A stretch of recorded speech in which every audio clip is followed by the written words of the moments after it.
ibang klase na nota.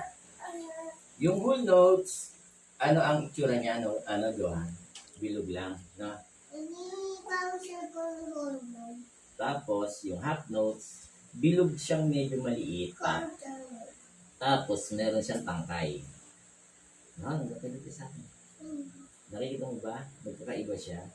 Tapos, yung quarter notes, bilog din siyang kagaya nitong half note, pero meron siyang itim. Itim. Bakit ganyan? Magkakaiba kasi siya ng bilang. Yung whole note, ang bilang niya, di ba? 4. So, 4 beats. So, pag pinindot mo tong, halimbawa yung C, 1, 2, 3, 4, bago mo siya tigilan, pindutin. 1, 2, 3, 4. Yun ang whole notes. Okay? O, pindutin mo nga yung whole notes sa C.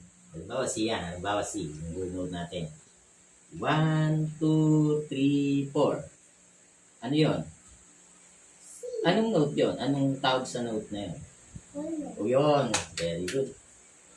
Eh, yung half note. Ilan ang bilang nun? 2 beats. O, 2 beats. Very good. Paano itugtugin yung half note? Paano? Diba sa C, half note ng C. 2 beats. Sige nga. Kanina yung binilang mo, whole note, 4 beats. O, ulitin mo yung whole notes. 1, 2, 3. O, pag mo siyang bitawan, di pa tapos yung 4. Ulit. Pindot. Pindot yun sa C. 1, 2, 3, 4. Tama? Bitaw. O yung half note. Huwag yan. Huwag mo i-close. Yan. Ito pang pindot mo yung number. Yung half note. 1, 2. Tapos na. Bitaw na. Ulit. Ito number. Tama. Yung 1. Ulit. 1, 2,